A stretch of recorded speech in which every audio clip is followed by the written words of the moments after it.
네, 대한민국 민주화 산업화연합 대한민국 지중해 도시 마산하포 최형두입니다. 유엔 인권이사회 특별보고관의 서한을 보셨죠? 네, 맞습니다. 예, 그 서한 때문에 지난 8월 30일 날 민주당과 열린민주당이 표결 처리하려고 했던 언론중재법이 상정이 보류된 거 알고 계시죠?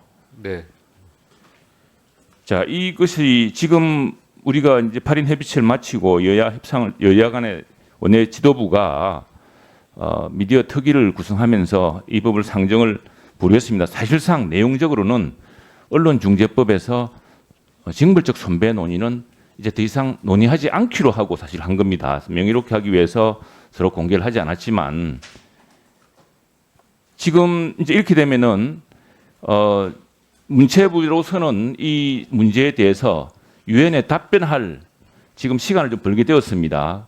지금 유엔 인권보고관의 이 우려에 대해서 주무부처인 이 법안의 주무부처인 문체부가 유엔 인권이사의 이 특별보고관에게 답변한 적이 있습니까 혹시? 네, 그 국회에서 사실 이 부분의 결정은 정부가 하는 것이 아니라 국회에서 의사 결정을 하게 되면 그 내용을 정부가 받아서 시행령, 시행규칙 등 운영에 대해서 하는 거다라는 자, 그 절차에 이게 대해서는 저 장관님 답변을 저 했습니다. 아셔야 되는데 왜 유엔 인권이사의 특별보고관이 이 편지를 보냈냐 하면 이거 정부한테 보낸 겁니다. 유엔 제네바 우리 대표부를 통해서 외교부를 통해서 문화체육부 장관에게 보낸 겁니다. 문화체육부에게. 왜냐? 대한민국은 지금 유엔 인권 조약 가입 국가입니다. 여기 보면은 서두가 이렇게 되어 있습니다. 유엔 인권 이사에 결의안 43-4에 따라서 의견과 표현의 자유에 대한 권리의 정진 및 보호에 관한 특별 보고관의 자격으로 기하에게 글을 쓰게 됩니다. 장관님께 글을 쓰게 되면 이렇게 되어 있습니다. 그리고 이 조요지는 보시면 아시겠지만은 결국 가장 중요한 이것 때문에 결국 우리가 지난 몇 개월 동안 고심했고 논란을 해왔습니다만 우리가 민주당 우리 참 같이 논의하고 있는 민주당의 입장도 이해가 됩니다. 워낙 이게 손배소의 이 금액이 작다 보니 이 손배소가 실익이 없고 그래서다 보니까 이렇게 허위 보도라는 것이 막 참고라는 거 아니냐 이런 입론인데 사실 일부는 맞고 또 대부분은 틀린 내용입니다. 틀린 방법도 틀리고 해법도 틀렸는데 근데 뭐 무엇보다 중요한 것은 이런 논의에 대해서 유엔 특별보고관이 비례 원칙의 필요 조건이라는 걸 이야기했습니다. 이 부분은 정부가 앞으로 우리 조약 당사국으로서 외교부와 함께 상의하셔서 이 답을 주셔야 됩니다.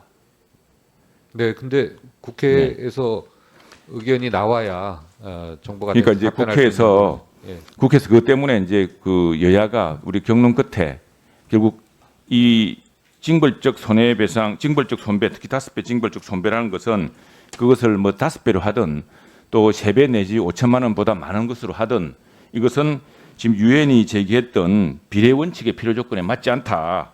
여기 보면은 자, 뭐 PPT 세 번째 한번 보실까요? 확대된 거 있습니까? 여기 뭐라 되어 있냐면은 징벌적 손해배상액이 지나치게 과도하다고 판단됩니다. 과도한 징벌적 손해배상금은 언론의 자기 검열을 초래하고 일반 대중의 관심사를 위한 중요한 논쟁을 억누르지 않을까 심각하게 우려하고 있습니다. 그래서 이런 것들이 언론의 자유라는 맥락에서 이런 것들이 법의 임의적 적용으로 이어질 수 있다는 점을 우려합니다. 또한 언론인이 유죄 추정을 반박하기 위해 출처를 공개하도록 강요할 수 있으며 이는 언론 자유에 심각한 위험을 초래할 수 있습니다. 자, 다음에 이것 때문에 또 국가인권위원회도 똑같은 의견서를 냅니다. 국가인권위 결정 보여주실까요?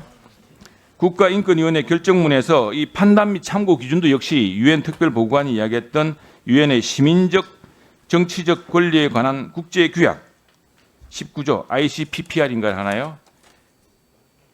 ICCPR 제19조를 네네. 근거로 하고 있습니다. 대한민국 헌법과 함께. 때문에 이건 정부가 이번에 국회가 이 논의를 이제 완전히 저희들은 묻었다고 생각하는데 적어도 언론중재법 개정은 하는데 이 허위 보도로 인한 손실을 빨리 회복할 수 있는 방안을 찾는데 징벌적 손해는 국제사회의 우려도 있고 또 헌법적 문제도 있어서 이건 대안이 아니라고 사실상 합의하고 묻었는데 이걸 지금 일부에서는 계속 이것도 논의해서 하겠다라고 이야기를 합니다. 그런데 정부가 이럴 경우에 유엔에 어떻게 답변해야 되는지에 대한 것을 바탕으로 정부의 입장을 표시해 줘야 됩니다.